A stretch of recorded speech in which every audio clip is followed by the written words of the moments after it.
Hello everyone, this is Shannon from That's So Po, and today I'm doing week 5 of my 2020 reads. This week was a great reading week. I read 3 things, all of which were pretty different from each other.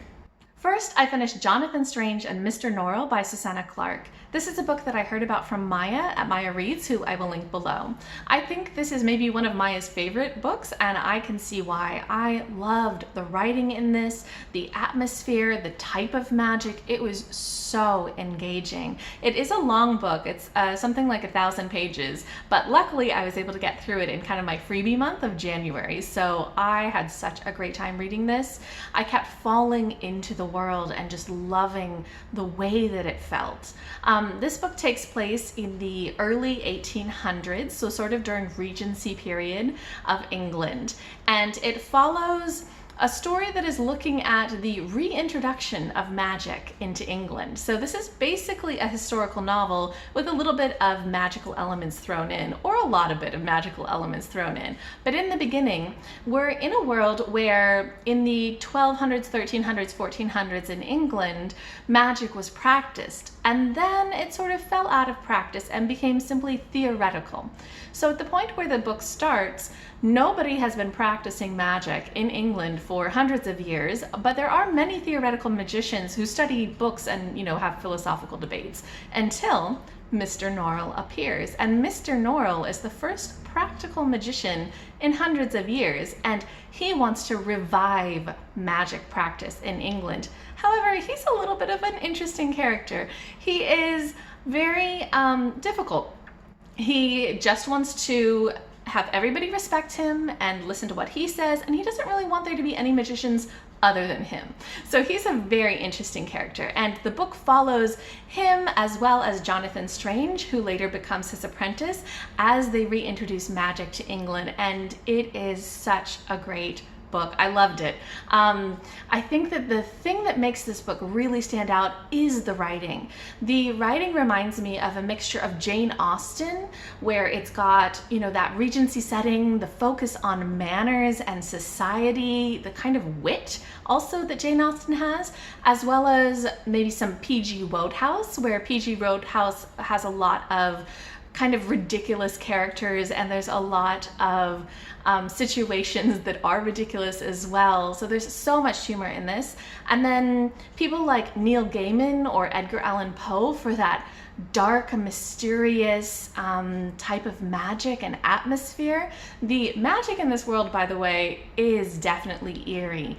There's a lot of connection to fairies, to the fae, and these are not the nice fairies. These are kind of the very trickster type who are very much not human and live in a world where a lot of darker magic happens. So I had so much fun with this book. I think that if you like any of the authors that I mentioned in terms of style, you would like this book and you should pick it up. I gave it 5 out of 5 stars, and I can't wait to read the sequel, which I think is coming out this year. Next, I read Stargazing by Jen Wang. This is something that I heard about from Paul at Weymouth, who I will link below. And this is by the author who did The Prince and the Dressmaker, which was such a great book. This story is a contemporary looking at 2 young girls, 2 maybe elementary school girls, who become friends. One of them, Christine, is sort of the perfect Chinese American daughter. She plays the violin, she studies hard, she takes Chinese lessons with her mom, all these sorts of things. The other one is Moon, and Moon is kind of out there. She and her mom are a little bit different, and Moon is creative, loves to draw, loves music and dancing, and also is maybe a little bit aggressive, has some anger issues.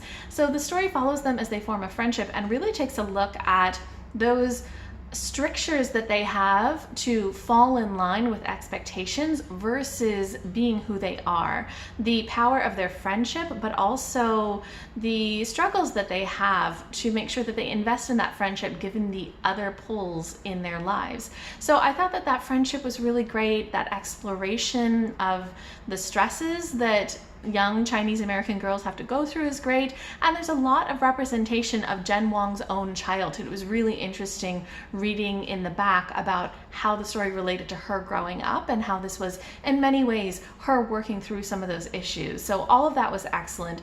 I did think that, you know, the artwork isn't quite as fantastical as The Prince and the Dressmaker, which is not unexpected because this is a contemporary, and sometimes the kind of drama between friends was a little bit much for me. But overall, I still thought it was such a strong book, really great read. I gave it 4.5 out of 5 stars. And the last book that I finished was The Ethical Algorithm by Michael Kearns and Aaron Roth. This is a book that I read for my social justice nonfiction project. I'll link the video to that below if you're curious. And I will have a much more in-depth discussion of the ideas in this book in a video that I'll post later this week.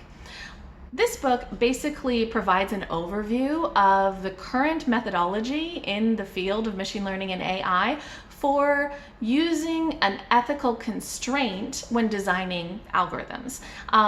This book is something that I think is directed at people with at least a mild math and technical background. It does assume some ability to understand things like statistics and computer programming, although it is fine if you aren't necessarily a specialist in machine learning.